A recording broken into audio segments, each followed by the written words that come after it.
Portland, Oregon, 2.5 million people, and in a few weeks, there will be 0 Steinway showrooms there, none. The nearest one will be 3 hours away in Seattle. Now you might think, that's just a sad local story. It's not. It's proof of something much bigger happening to the entire piano industry, and I'm going to show you the numbers behind it.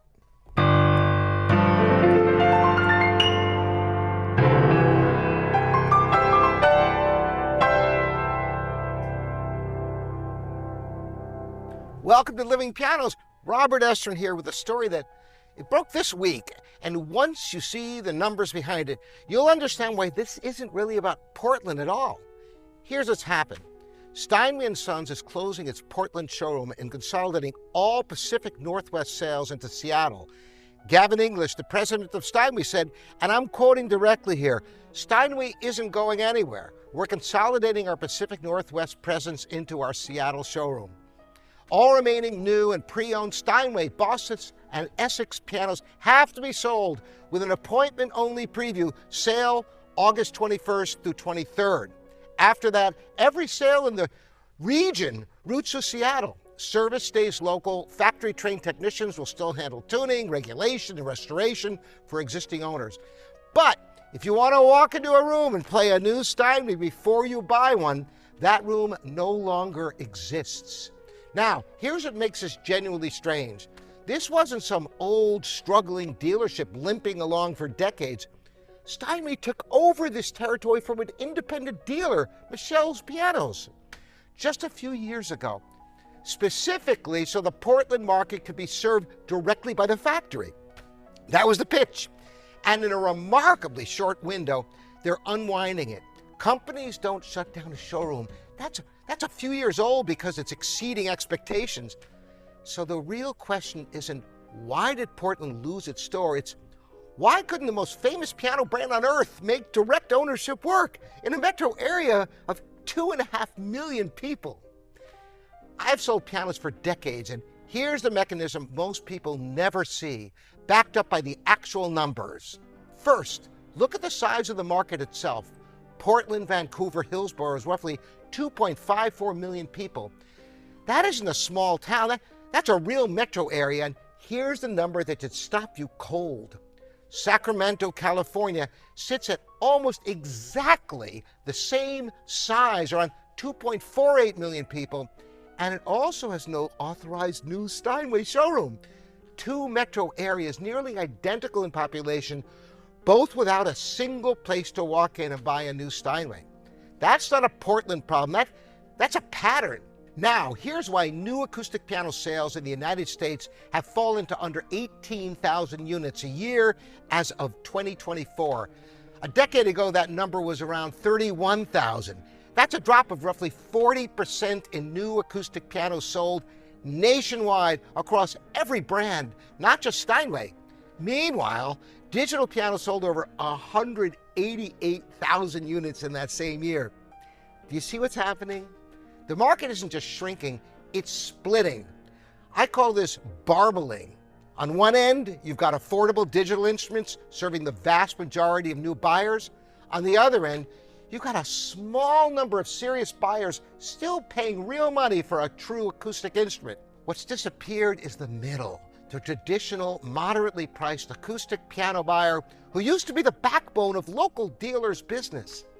When that middle disappears, the cost of running a full showroom, floor space for grands, trained sales staff, service technicians, patience for a purchase decision that can take months, that stops making sense for anything but the biggest cities. So, what's Steinway's answer? A hub and spoke model.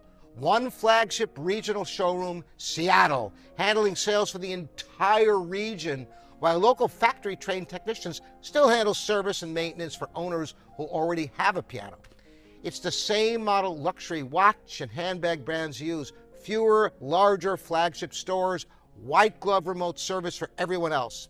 If it can work for a watch, here's the problem for a piano. Serious pianists frequently want to sit down and play several individual instruments side by side before they choose one, because no two grand pianos, even off the same production line, feel or sound exactly alike. especially Steinways. That's very hard to replicate through a hub and spoke model. Steinway is betting that white glove logistics can substitute for that experience. I'm not convinced that bet pays off the same way it does for a wristwatch. Let me show you exactly what gets lost here.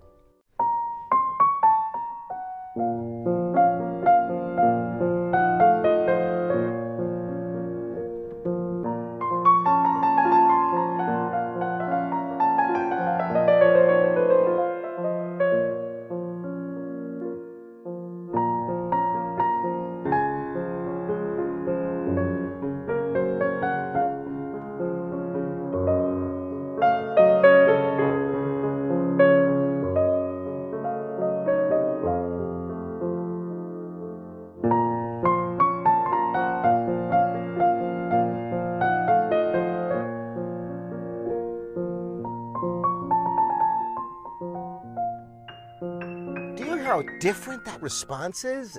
That difference, piano to piano, even within the same model line, is exactly why buyers travel to sit at the bench before committing to an instrument that can cost as much as a house. That's the part of a website or a single regional showroom 3 hours away can't replicate. And here's the irony. Underneath all of this, by retreating to a hub and spoke model, Steinway may be actually feeding the exact market it tried to bypass. Portland buyers who want to buy and play before they buy and who won't drive 3 hours away for a new Steinway are going to look at used Steinways on the local market and at independent multi-brand dealers carrying Busendorfer, Yamaha, Mason and Hamlin, Zauder, and others. Steinway's own consolidation could end up strengthening the used piano market and the independent dealers it moved to bypass in the first place. This isn't really a piano story at all. It's a story about what happens to any legacy luxury brand, watches, cars, furniture, instruments, anything. When the middle of a market disappears and a company has to decide whether flagship consolidation or broad physical presence is worth the cost, Portland just became the case study. So if you're in the Portland area, here's what I'd actually do. If you're buying new, the appointment-only preview is over now. It went from August 21st through the 23rd. That was your last chance to buy a new Steinway locally before everything else routes to Seattle. If that window didn't work for you, looking seriously at the used market at independent dealers carrying comparable brands, you have real options. And with the used Steinway market likely to grow from this exact shift, this may be a good time to look. If you already own a Steinway, Boston, or Essex, your service situation doesn't change. Factory-trained authorized technicians are still available locally for tuning, regulation, and restoration. Hold on to that contact information now before you need it.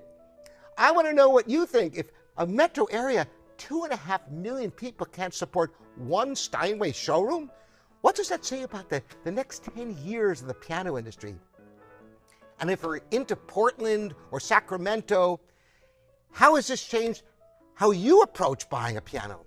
Let everybody know here in the comments at livingpianos.com or on YouTube. We are your online piano resource. I'm Robert Estrin. Any questions, put them here in the comments at livingpianos.com or on YouTube, and we'll see you next time. Thanks for joining me.